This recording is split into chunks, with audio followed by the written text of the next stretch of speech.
Greetings, everybody. It is I, the Nomad, coming to you live from the wastelands of the internet.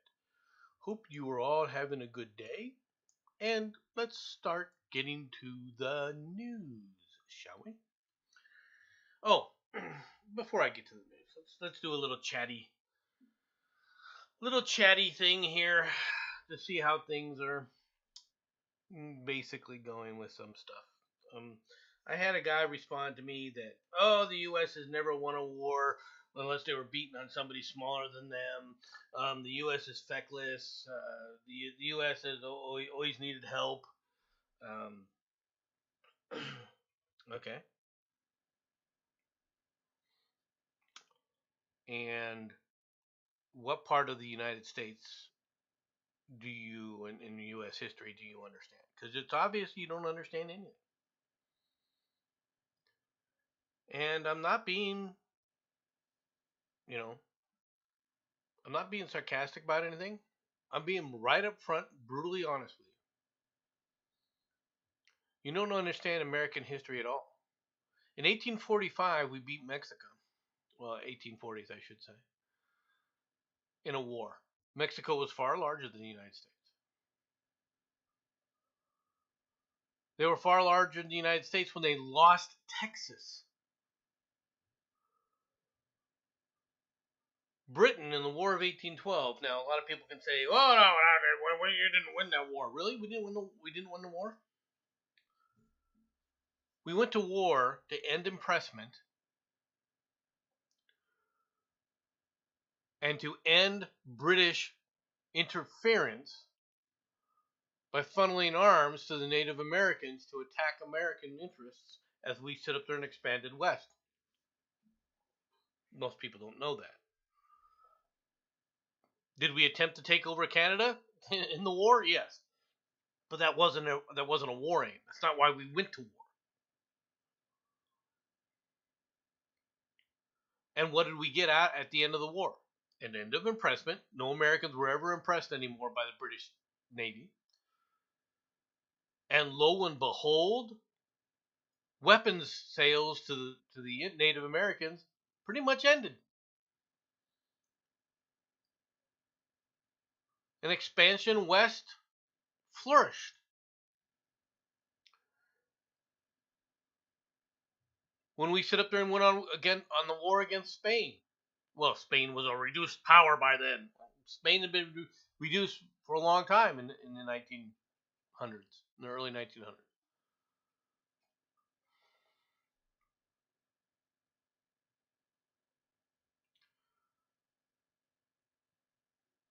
The U.S. always needed help in a war. Okay, well, we ended up in World War II where we needed help. The United States outproduced the entire world in the manufacturing of weaponry. The entire world during World War II. We produced more weapons and arms and logistics than the other countries, including our supposed allies, right? Combined.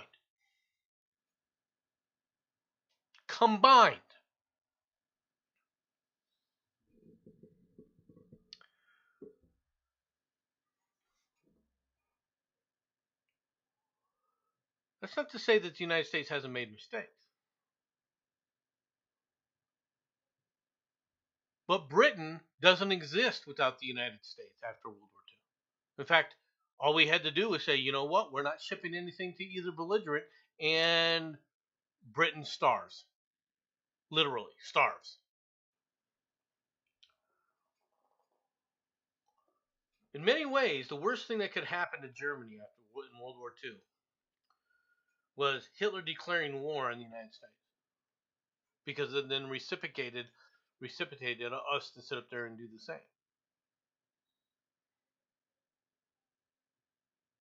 We saved the Soviet Union.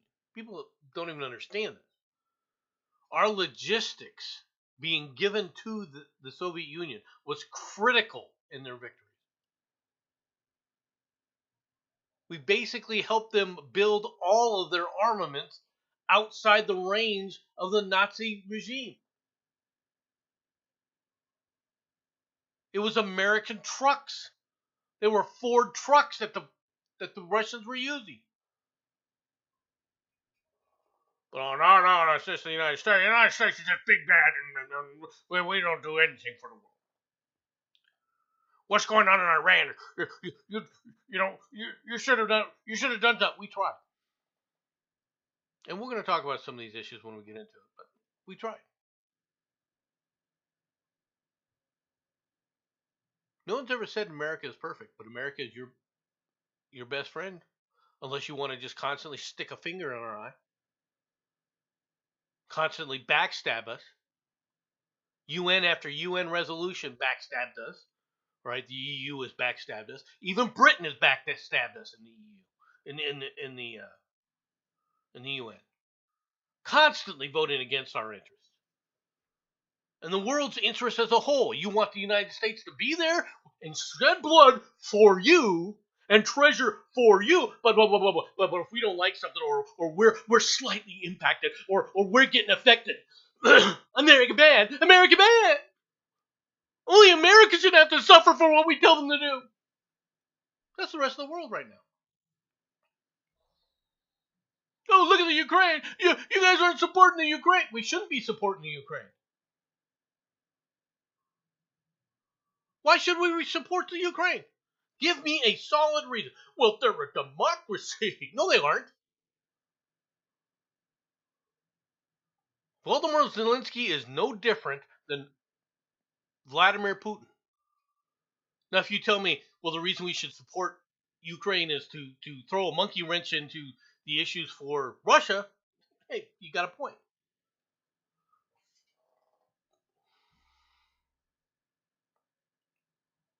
But I want to see the big EU, which is supposedly as big as the United States, economic-wise, military-wise. Well, step on up, boys. Step on up.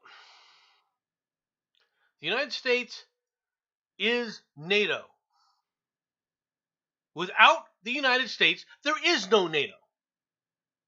And quite frankly, the United States would be better off without NATO. Period. The United States should start right now and start withdrawing all of our military assets, all of our freaking military bases out of these countries.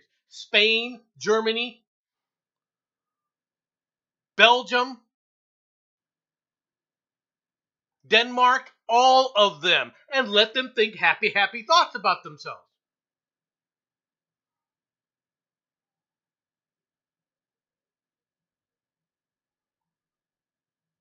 And tell nations if they want to sit up there and they want the United States, that we're going to go into bilateral freaking negotiations, that we're no longer doing it through NATO.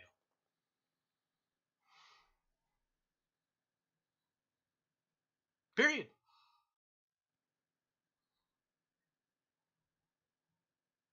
They can't live up to their commitments. They haven't lived up to their commitments for decades. They've been sitting up there living high on the hog, and they basically helped destroy their own countries. Enough is enough.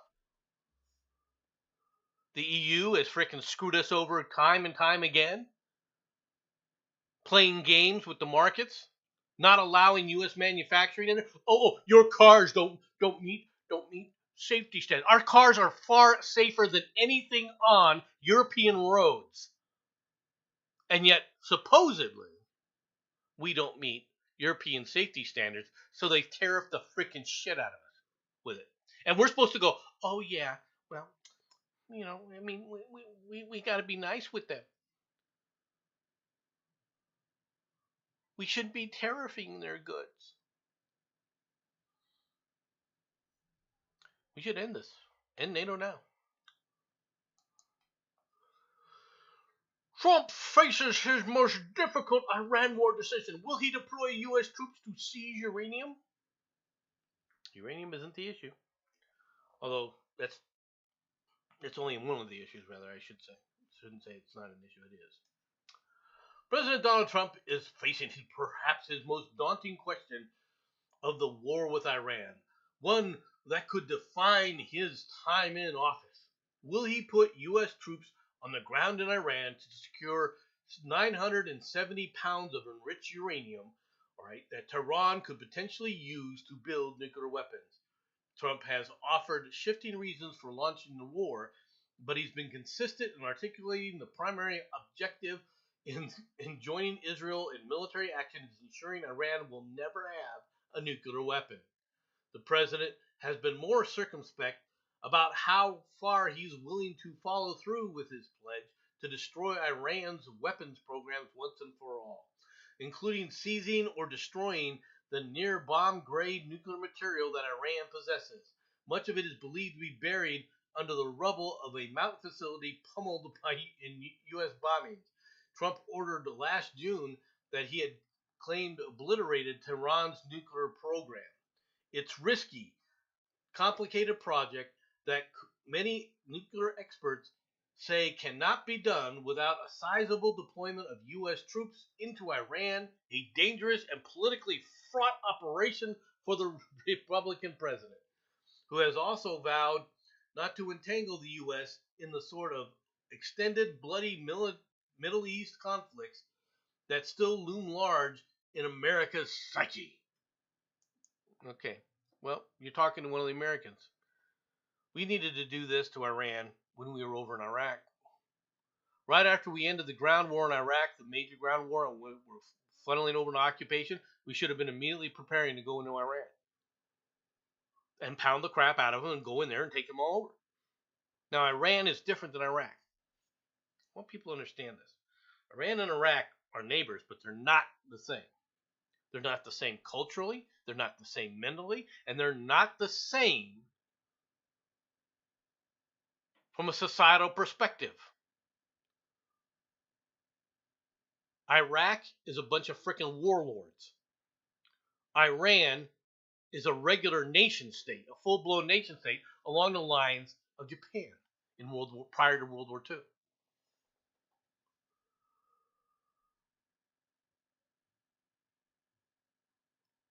So how do you win this war?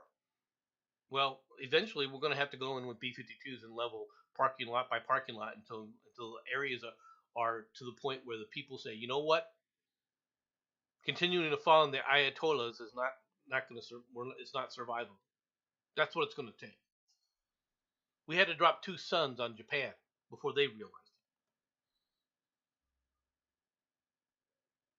That's what it took.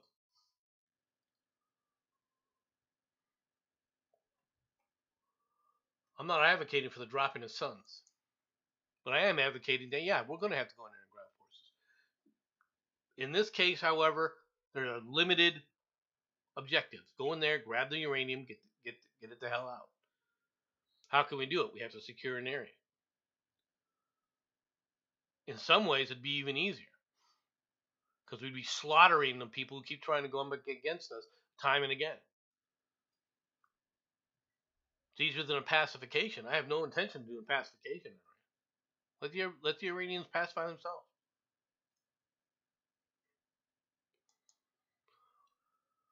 From the Washington Compost, Vance is in a bind supporting a war that could cost him politically. I don't think he gives a shit.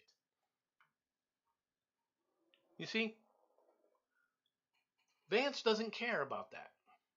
He may disagree with President Trump to an extent on how we're going about this with Iran. But it's not because he's worried about his political concerns. He doesn't give a shit about that. Vice President J.D. Vance's projected loyalty to Trump as the president leads the United States into the type of war the Iraq veteran didn't want, as a new conflict complicates Vance's political future. Vance's allies have played down the impact of the operation in Iran could have on his presidential ambitions, insisting that a mission involving the United States military only for a matter of weeks won't stay in the voters' memories. People close to the vice president, have conceded to the Washington Post, however, that months-long conflict will pose a problem for whoever the next Republican nominee is.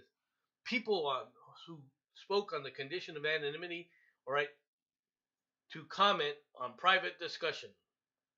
The war has put Vance in an increasingly difficult bind. I don't think it's given him a bind at all. And anybody from Vance's team that's talking to the Washington Post clearly doesn't have Vance's best interests in mind. The Washington Post is a partisan hack job for the Democrats. They're not honest people. And everybody knows it. To make the kind of comment, oh, this is going to put him in a bind. This is going to wreck his chances. Months long. Really? We're only there for 3 months. Think anybody's going to remember? No. If we're there for 24 months, which is 2 years, then people are going to remember. That's 2.5 years away.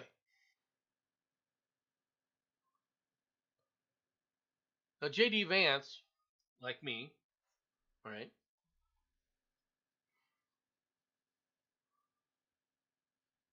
were called up for Operation Enduring Freedom.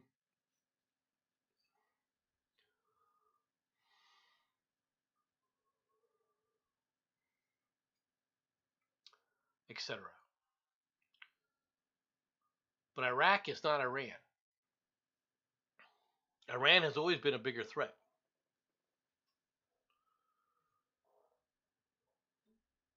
The problem is having the will to actually go in there and do this. From Al Jazeera. Trump attempts to distance himself from Israeli strikes on key Iranian gas field. President Trump has tried to distance the U.S. from Israel's attack on Iran's South Pars gas field, describing his Israel allies as having violently lashed out at the facility and promising it would not reoccur if Tehran refrains from attacking Qatar. That doesn't seem like he's trying to distance himself. That's like saying, if you don't want these kinds of things to happen, stop attacking. Oh, no, the Al Jazeera, they're doing this. Qatar's liquefied natural gas export facility at the Ras Laffan Industrial Center later sustained significant damage as Iranian missile strikes, while the UAE suspended operations of the Habshan gas facility and the Bab oil field amid missile attacks. No more attacks will be made by Israel pertaining to this extremely important and valuable South Pars field, Trump said on his Truth Social page late Wednesday, unless Iran unwisely decides to attack a very innocent, in this case Qatar, in which instance the United States of America, with or without the consent of Israel, will massively blow up the entirety of the South Pars gas field, at the amount an amount of strength and power that Iran has never before witnessed. This is Trump in his usual speaking. But I'm going to tell something, a dirty little secret to you people. Dirty little secret. Dirty little secret. The United States doesn't need the oil of the Middle East. The rest of the world does.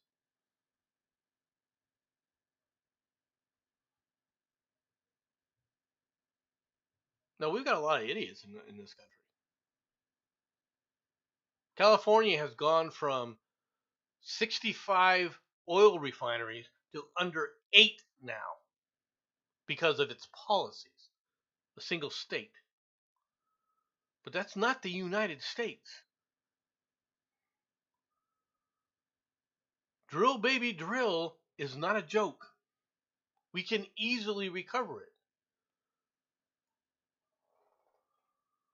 And we will.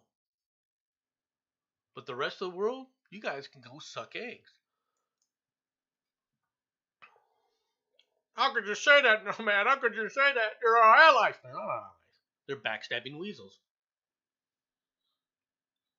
That's all they are. They're backstabbing weasels.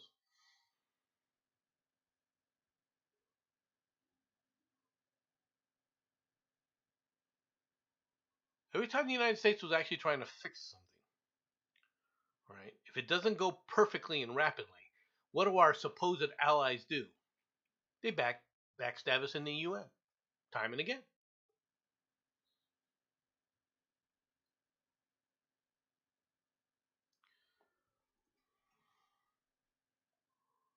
The world wants us to be the world's policeman, but doesn't like the fact that we're the world's policeman. How about that? From the Jerusalem Post. U.S. F-35 hit forced to make emergency landing. The IRGC takes credit. A U.S. F-35 fighter jet was forced to make an emergency landing at a U.S. airbase in the Middle East after being struck by what is believed to be Iranian fire, a CNN reported on Thursday, citing two sources familiar with the matter. Iranian media claimed the IRGC was behind the hit shortly after. According to Captain Tim Hawkins, spokesperson for U.S. Central Command, the F-35 was flying a combat mission over Iran when it was struck and was forced to make an emergency landing. The aircraft landed safely and the pilot is in stable condition, Hawkins was quoted as saying. The incident is under investigation. This would be the first time Iran has hit a U.S. aircraft in the war. Both the U.S. and Israeli air forces are using F-35s, which are fifth-generation stealth jets, costing upwards to $100 million. This comes after the U.S. Defense Secretary Pete Hegseth said that Iran's air defenses had been flattened in a Pentagon briefing Thursday morning and promised that the day would be the longest strike package yet. Okay. The F-35 is not as stealthy as, for example, the F-22. Its role is different. Once upon a time, we had the F-117, and it was taken down after a long time, was taken down over Serbia, in the Bosnia-Herzegovina area, in the Kosovo area, I guess, if I remember specifically. These things are not perfect. But I find it interesting that no one is saying it was a missile. I also find it interesting that we're not getting any specifics in this attack. And that very well could be for a number of reasons. It could be like the idiot who was flying the F-117, all right, that this guy disobeyed orders and was flying lower in altitude, which allows you to easily be picked up from shoulder-fired weaponry, and also other types of weaponry that are on the ground. The air defenses as a group, yeah, it's in shambles, but it doesn't mean that this piece or that piece doesn't work.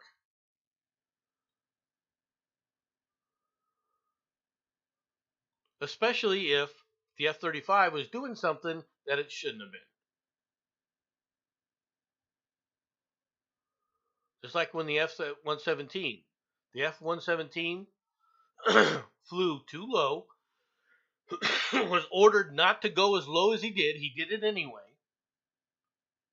Because unfortunate problem with many fighter jocks is the fact that they get to the attitude that they're absolutely invincible and they tend to ignore things.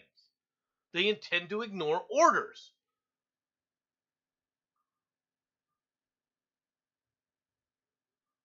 And there's specific reasons why people are giving these orders. It's not the first time. It's not the second time. How many people remember Gary Powers in the U-2 incident? Gary Powers was shot down over the Soviet Union because he violated orders. He took the aircraft below where it was supposed to be flying, far below, into the weapons range, just so he could get clearer pictures, all right, when they had told him not to do that.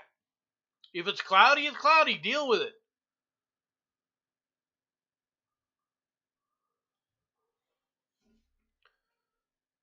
Is it a big deal? It'll be interesting to see how they did it. I like the fact that, hey, the guy caught back alive. He obviously was injured, however, or appears to be.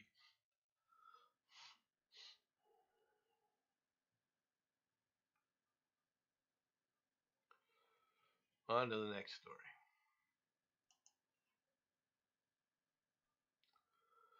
Iran's nuclear development is unforgivable. Unforgivable. Japan's Prime Minister Takaichi, all right, tells Trump. Japan's Prime Minister Sane Takaichi said in talks with the U.S. President Donald Trump on Thursday that Iran's nuclear development is unforgivable and that he is the only person who can bring peace and prosperity across the world. Amid an intensifying U.S.-Israeli war with Iran, how's it intensifying?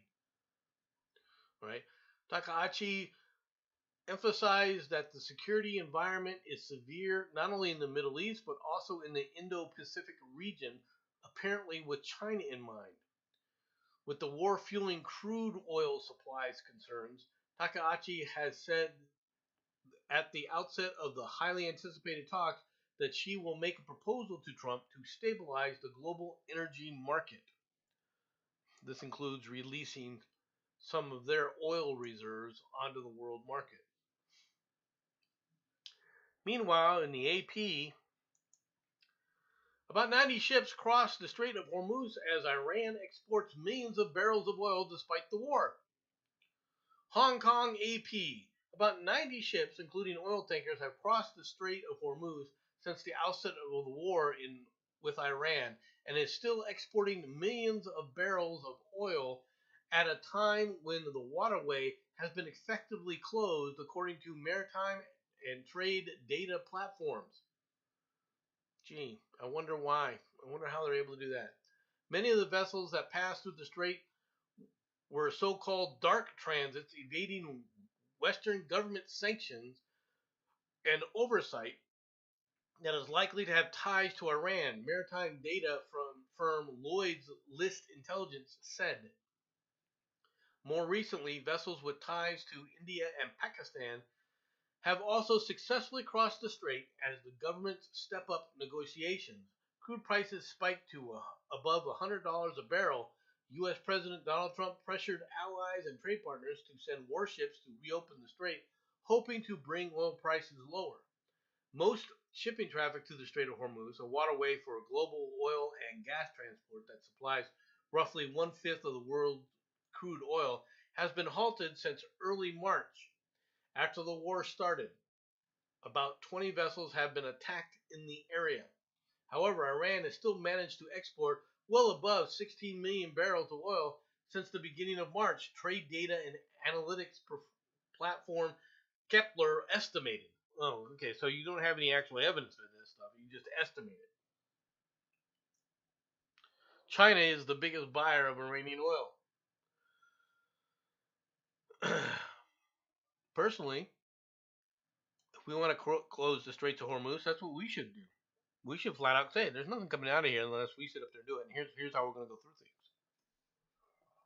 It's not like the United States doesn't have options.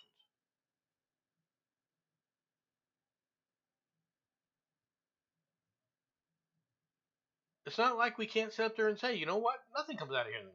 And I would wipe out every freaking boat on the Iranian coast.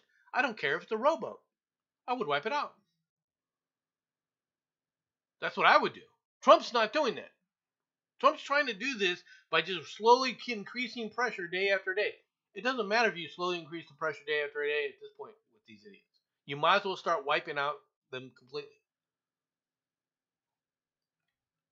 Meanwhile, on the home front, drones over a base where Rubio and Hegseth live raises security concerns.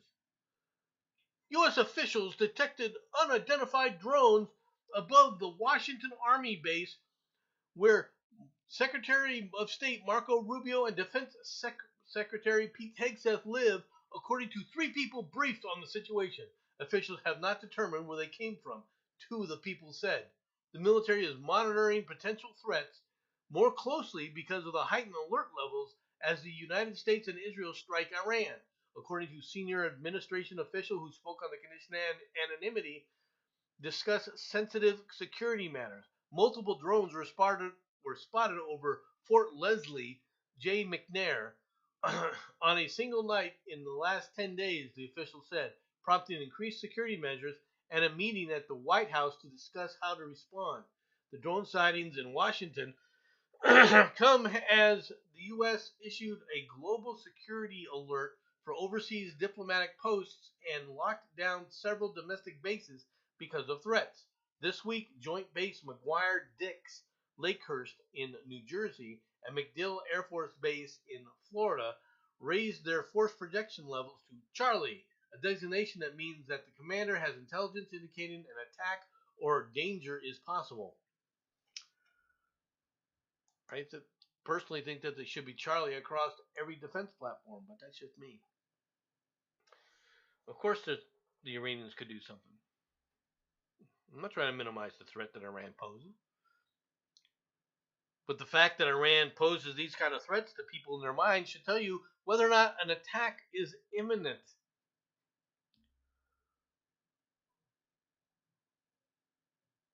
Do you see the point?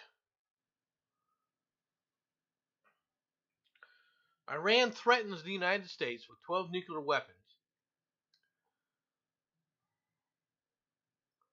And you wonder if the threat is imminent. We'll talk about that a little bit more later. Man tried to pay bail with funny money. South Carolina judge noticed the $100 bills contained Chinese writing. When posting your cash bail to get sprung from a county lockup, make sure not to hand the judge counterfeit $100 bills. Patrick Alexander was arrested Saturday for trespassing at a property in Chesterfield, South Carolina, according to police. After a night in jail, Alexander was brought before the judge, John Davis, who set bail at $250 on the misdemeanor charge. Given back his belongings so that he could retrieve bail money, Alexander, seen as right, pulled out a wad of cash and handed Davis 3 $100 bills and advised Judge Davis to keep the change. Dumbass. Just making that comment, it's going to be like, what? And they're going to look through things more closely. You're just inviting yourself to be arrested for counterfeiting. Davis, who told Alexander that he could not keep the extra money, noticed the cash's color did not look right. He then flipped the bills over. The juror saw the Chinese writing on the back of the money. As if the foreign characters were not proof enough, a detention officer used a counterfeit currency pen to determine the money was fake. Instead of being freed, he was hit with another pair of charges: forgery, a felony, and contempt of court, a misdemeanor. And his bond was increased to $6,000. When Alexander's funny money was booked into evidence, police noticed that the defendant had actually handed the judge 4 fake bills. So he tried to tip $150, not the paltry $50.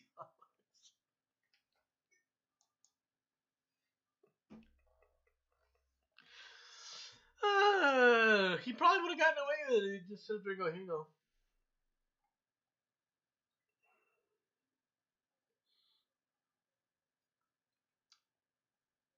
But some people, they're encouraging.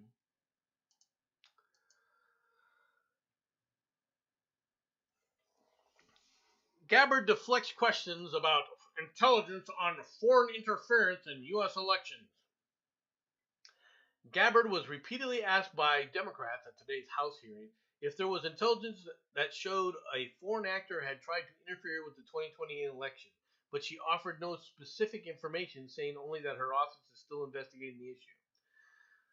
Representative Jim Hines, Democrat from Connecticut, the ranking member, Democrat member on the House Intelligence Committee, cited Gabbard's decision to appear at the FBI search of an election center in Georgia and her office's examination of voting machines in Puerto Rico. Hines then asked, it's a very specific question. Is there intelligence in your possession relative to foreign interference in the 2020 elections? We're continuing to look at previous attempts to interfere with our elections and any ongoing threats that may exist in upcoming elections, Gabbard said. Gabbard was also asked whether or not, in this part right here, Gabbard and Ratcliffe testified. The House Intelligence Committee members questioned National Director of Intelligence Tulsi Gabbard, CIA Director John Ratcliffe, and FBI Director Kash Patel Tuesday on the U.S. and Israel's objectives in the war with Iran and the threat posed by Iran. The officials faced similar questions in testimony before the Senate yesterday about the global threats. And she refused to basically say anything about the threats. And the reason for that is because the imminent threat came from the Iranians themselves when we were trying to talk about ending their nuclear program, when we were talking, where they threatened us with 12 nukes. And the word imminent means different things to different people. This is the problem.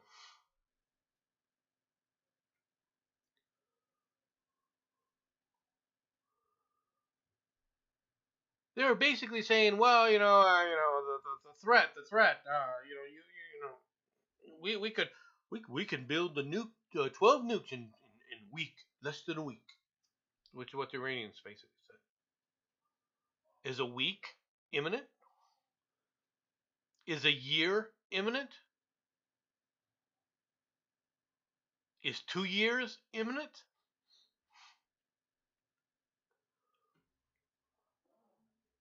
If we had waited 2 years, you can imagine what the missile capacity of the Iranians is.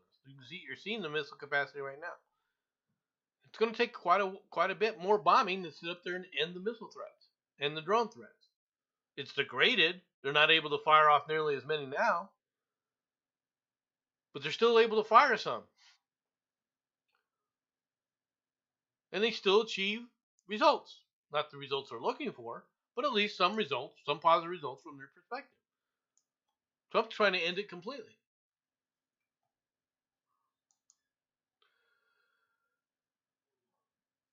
Ukraine. Russia captures 2 settlements in Donetsk, Defense Ministry. From Xinhua News, Chinese news network, Russian forces have taken control of 2 settlements in the Donetsk region over the past 24 hours during a special military operation in Ukraine. The Russian Defense Ministry said on Thursday. Russian forces seized the settlement of Fyodorka, Victoria, and Pavlovka. At least I can kind of pronounce that one. I can't pronounce the rest of it. Right, in the Donetsk region, through decisive operations, the ministry said in a statement. According to the ministry, units of the Russian armed forces carried out strikes on 148 areas targeting energy and transport infrastructure facilities used to support the Iranian army operations, sites for the preparation and launch of long-range drones, as well as temporary deployment areas for Ukrainian armed formations and foreign mercenaries. Russian air defenses intercepted and destroyed 356 Ukrainian drones and 6 guided aerial bombs during that period, it added. All right, well, first of all, take anything you hear from this network as it with a grain of salt. However, major areas and a continue forward operation, grinding forward operation, is taking place by the Russians in the Ukraine. And I want to point out something right now. Everyone keeps talking about that Russia is throwing everything in at at at the Ukraine that's possible. No, it's not.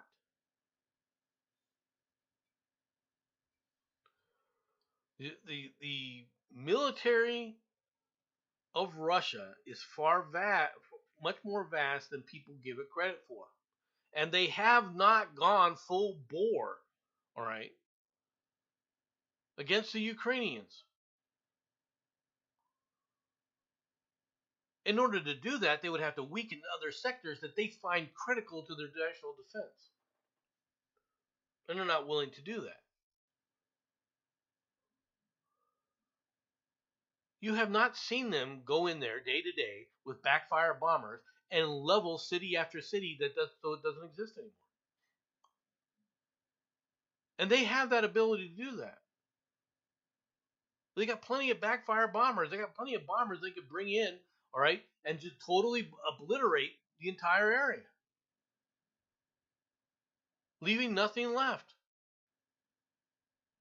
And they're not doing that because, oh, well, it's out of the goodness of our heart. That's not why they're not doing it.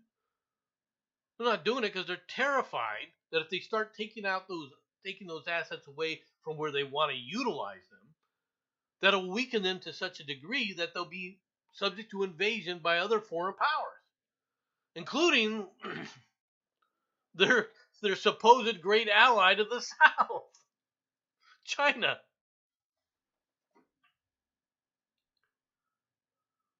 The landmass of Russia is huge. The amount of troops that they're pouring in to the Ukrainian operation is significant. Yes. But their hands are tied because they can't just go in there 100% and just totally pound the place flat. Now, while one of the reasons that they don't do it is probably due to the fact that they look at the Ukraine as part of Russia.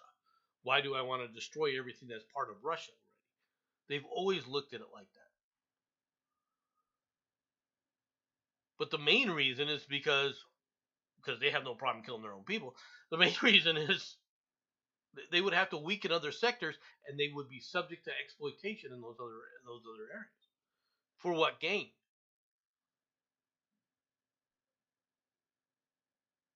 And there's a lot of people who are saying, well, Putin's going to suffer for this. Putin's going to be assassinated. It could happen. It's unlikely. This operation is not as unwelcome as such an operation would be to the Americans.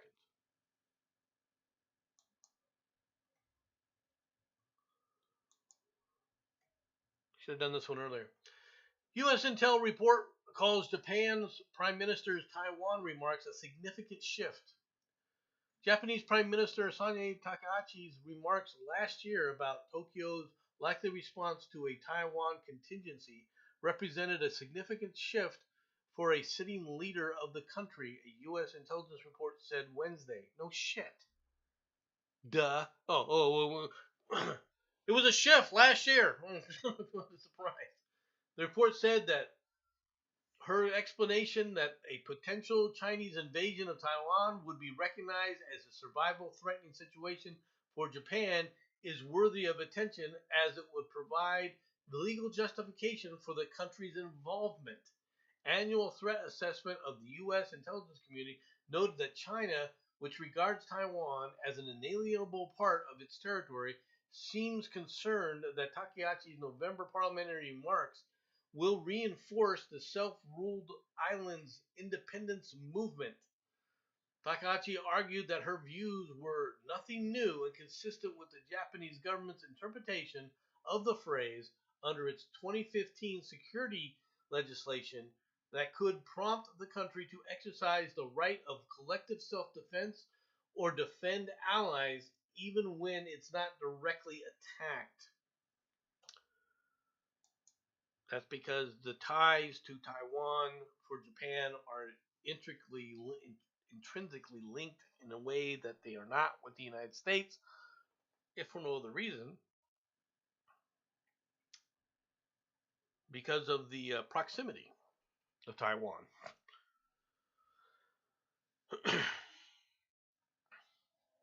Also, there's a lot of trade, a massive amount of trade between Taiwan and Japan, and that would be cut off. By the way, for people who want to think that I'm bashing Europe only about not having allies, Japan hasn't always been the best ally either. Ask Toshiba. Just pointing this out.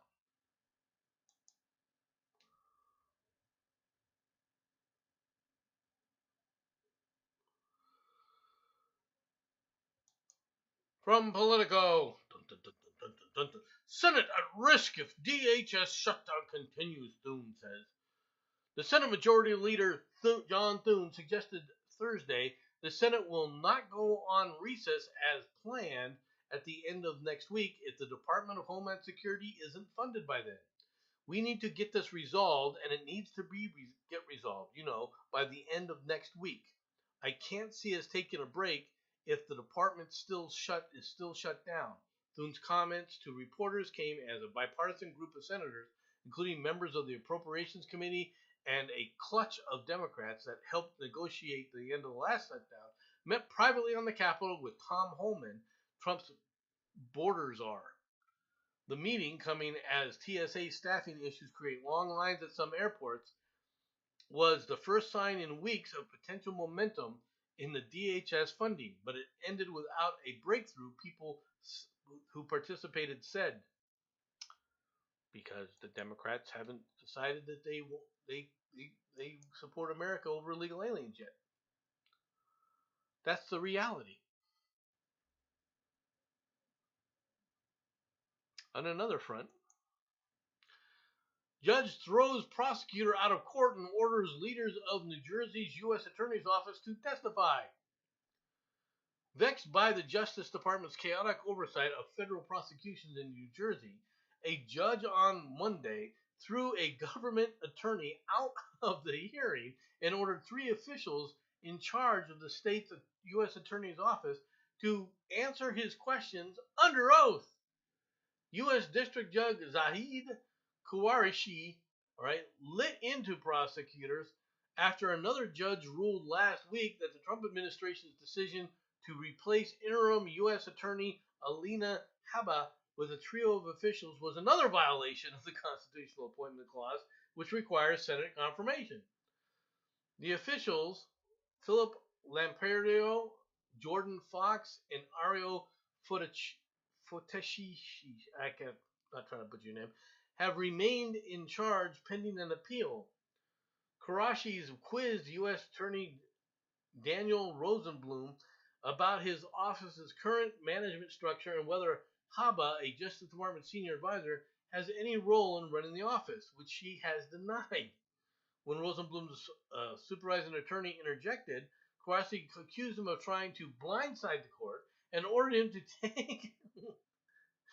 to leave or be removed by the court security officers.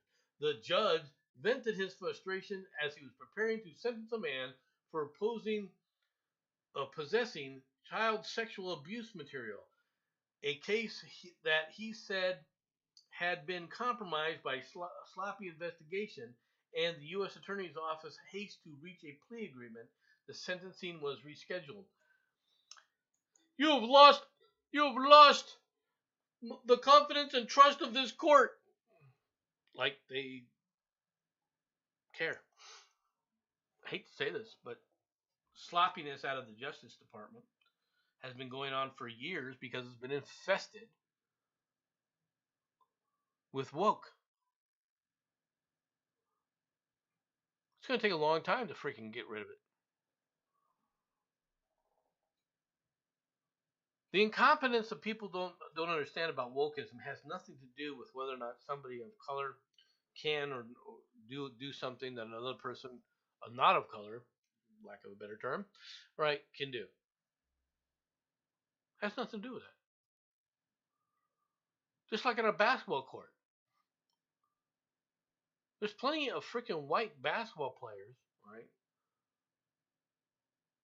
If they wanted to play basketball at the same level as black players play basketball, to be out there.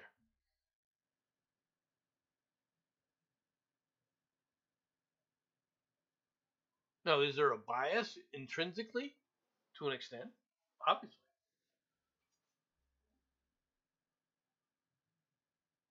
You have to overcome it. When you're going to sit there and play a sport, you've got to prove yourself. That's a reality.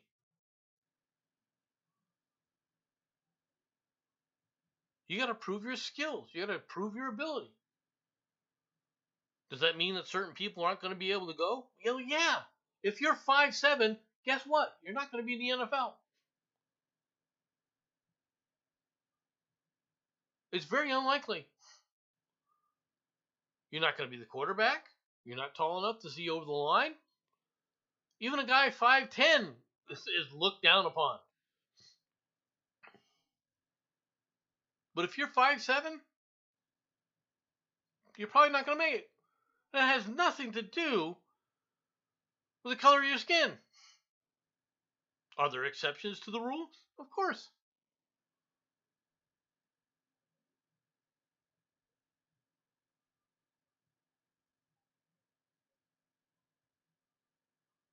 You see that in basketball too.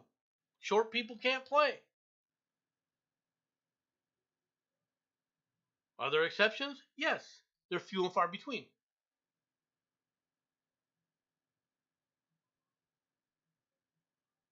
Can they make it? Sure they can.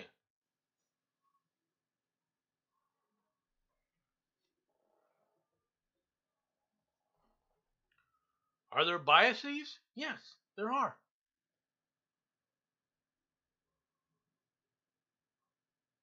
But that's not saying you can't make it. It means you're going to have to overcome those biases. Because you're not going to be given the benefit of the doubt. You're going to have to go out there and prove it to you. Prove it.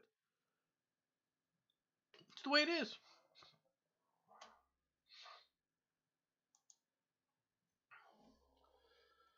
From the Daily Mail, Inquirer finds government stay-at-home slogan may have caused lies as it sent the message that healthcare was closed. This is for Britain. The government stay-at-home, protect the NHS, save lives slogan during the COVID pandemic sent the message that healthcare was closed, the COVID inquiry concluded. The message, which was created by the cabinet office officials without input from the health leaders, deterred people from accessing healthcare during the pandemic. Some people steered clear of A&E even for life-threatening emergencies such as heart attacks. The British Heart Foundation survey found that 66% of adults with a heart condition avoided accessing care during the pandemic despite their condition worsening. The two main reasons cited were wanting to avoid putting public pressure on NHS and concerns about catching COVID in the hospital.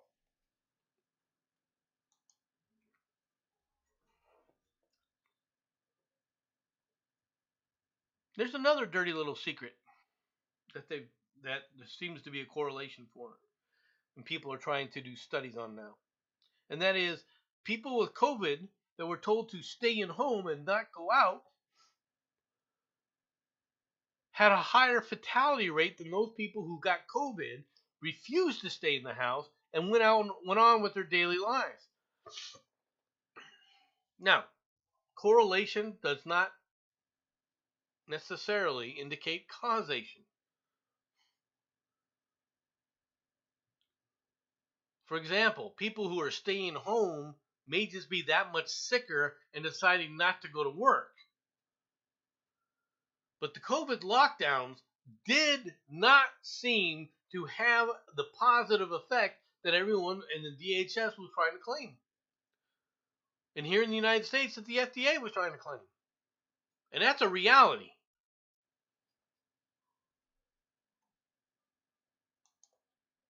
In my opinion, anyway. That's my opinion. California lawmakers want to rename Cesar Chavez Day following sexual abuse allegations.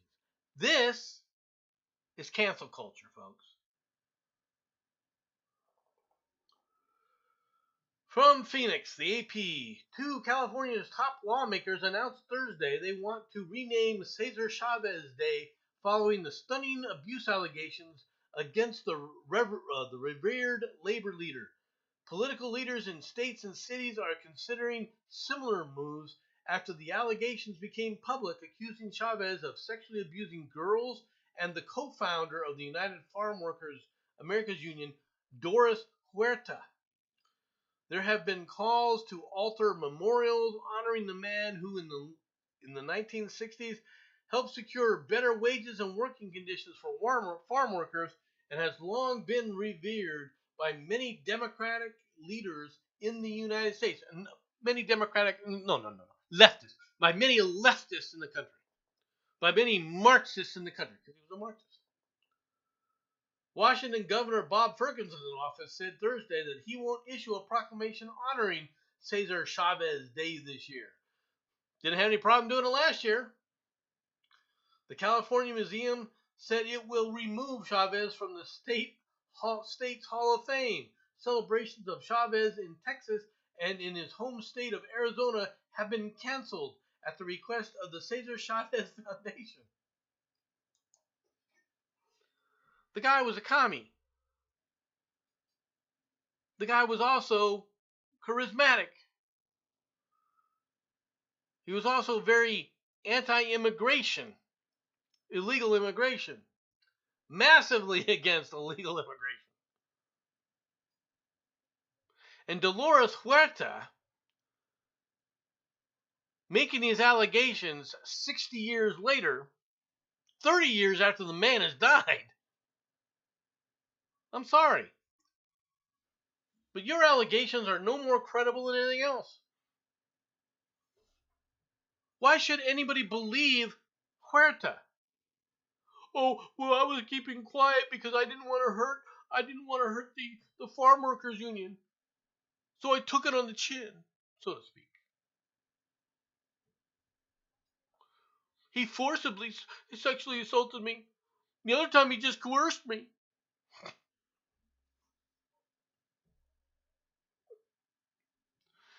And people believe this shit.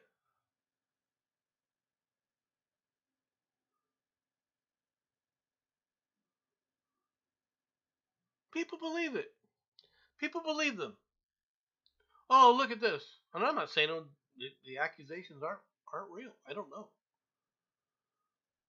I'm saying accusations 30, 40, 50, 60 years later is a little tough. It's a little tough to stomach. Now, I've never liked Cesar Chavez. I've always thought of him as a communist frickin' rabble-rouser.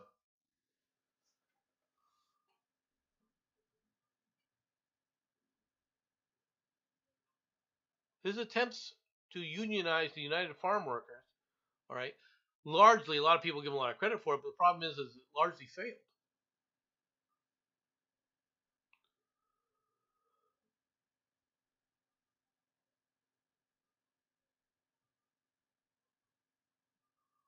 It had some successes, but it had a lot of failures. That's not saying that he wasn't trying to help people, right? The day laborers, to a large extent, he was trying to help. Did it really help? Hard to say. Hard to say, to be honest. All right, find a few stories from the smoking gun. Cats used as a weapon in domestic battery. My God. A total pussy move. A Florida woman, what a surprise, allegedly battered her girlfriend with the couple's cat, according to the arrest report. Police say that Susan Feudenthal, 53, and the 44-year-old victim were arguing Wednesday evening over fidelity issues in their shared Largo residence. During the squabble, Susan swore that she was not cheating and was faithful to the victim. At one point, the victim said Susan grabbed one of the couple's pets, a cat, and held it up into the victim's face. Susan swore on the life of the animal that she was not cheating. The cat, cops say, was distressed and it scratched the victim. When questioned by the police, she admitted to holding the animal close to the victim to prove her point and swearing on the life of the animal that she was not cheating. Susan, seen above, was arrested for domestic battery, a misdemeanor. Hold the cat up and Clark! Get her spine! Rip her face off, Fleming!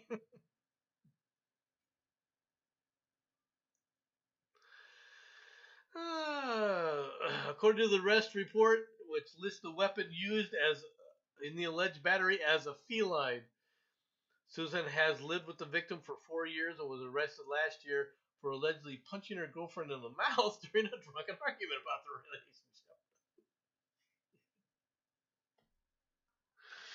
Prosecutors subsequently later declined to pursue it.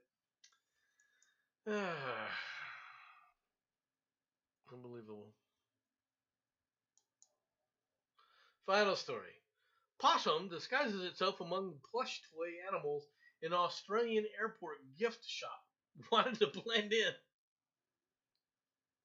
No, this is the possum. This is the Australian possum. Right, bush-tailed possum. If these things were in the United States, the bush-tailed possums, people would love them to death. I'm just putting you on. Our possums are ugly. Right.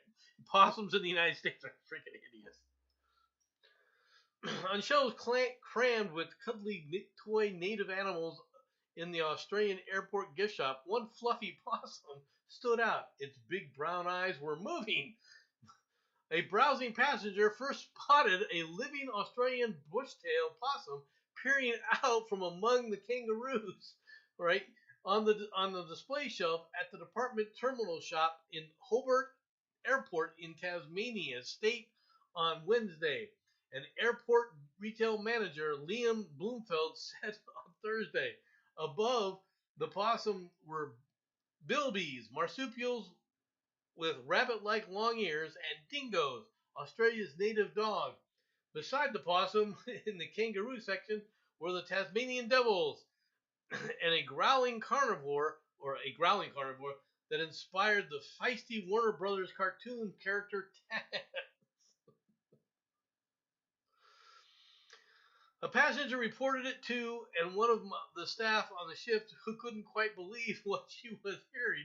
Right? She then called the airport management and said, "We've got a possum in the store." The staff member took a video of the possum with her phone before the animal grew wary of the growing attention and left the shop. On the move! Airport staff were able to remove the possum from the airport unharmed. Bloomfield did not know what attracted the possum to the toy shop. I don't know, warmth? A place to hide? I mean,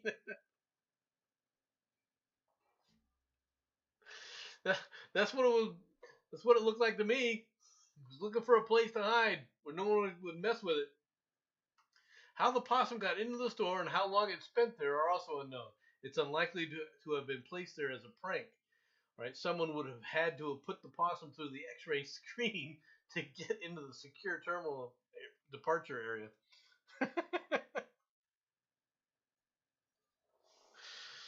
What would have happened if it had stayed real quiet and somebody come and bought it?